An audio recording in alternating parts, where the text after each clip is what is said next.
VIP launch, 500-ലധികം പേർക്ക് ഭക്ഷണം കഴിക്കാനുള്ള ഡൈനിങ് ഹാൾ, വിശാലമായ ആംഫി തിയേറ്റർ, 200-ലധികം വണ്ടികൾക്കുള്ള പാർക്കിംഗ് ഏരിയ, 300-ഓളം സീറ്റുകളുള്ള റോയൽ ഗസിബോ, 7 ലക്ഷറി സ്യൂട്ട് റൂംസും. Contact now for booking.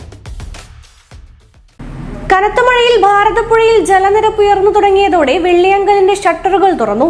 മഴ ശക്തി പ്രാപിക്കുന്നതിനനുസരിച്ച് മുഴുവൻ ഷട്ടറുകളും തുറക്കും. മഴ ശക്തി പ്രാപിച്ചതോടെ തൃത്താല വെള്ളിയങ്കലിന്റെ 8 ഷട്ടറുകൾ തുറന്നു. ഭാരതപ്പുഴയിൽ നീരൊഴുക്ക് വർദ്ധിച്ച സാഹചര്യത്തിലാണ് വെള്ളിയങ്കലിന്റെ ഷട്ടറുകൾ തുറന്നത്. ആകെ 27 ഷട്ടറുകളാണ് വെള്ളിയങ്കൽ റെഗുലേറ്ററിനുള്ളത്. 4 ഷട്ടറുകൾ വീതം 2 ഘട്ടങ്ങളിലായാണ് 8 ഷട്ടറുകൾ ഉയർത്തിയത്. ഷട്ടറുകൾ തുറന്നതോടെ നിളനദിയുടെ മഴക്കാല കാഴ്ചകൾ കാണാൻ വെള്ളിയങ്കലിലേക്ക് എത്തുന്ന സന്ദർശകരുടെ എണ്ണവും വർദ്ധിച്ചു. ഷട്ടറുകൾ ഉയർത്തിയതോടെ തടയണയുടെ പടിഞ്ഞാറ് ഭാഗത്തെ വലവീശിയുള്ള മീൻപിടുത്തവും സജീവമായി. പിടിക്കുന്ന മത്സ്യങ്ങളുടെ വിപണന കേന്ദ്രവും തടയണയുടെ പരിസരത്ത് തന്നെയാണ്. വരും ദിവസങ്ങളിലും മഴ കനത്ത രീതിയിൽ തുടരുകയാണെങ്കിൽ തടയണയുടെ മുഴുവൻ ഷട്ടറുകളും ഉയർത്തേണ്ടി വരും. അതേസമയം 27 ഷട്ടറുകളും ഉയർത്തേണ്ടി വരുന്ന സാഹചര്യമുണ്ടായാൽ തടയണയുടെ സംരക്ഷണ ഭിത്തി നിർമ്മാണം നടക്കുന്ന ഭാഗത്ത് പുഴ കിടിയുമെന്ന ആശങ്കയും നിലനിൽക്കുന്നുണ്ട്.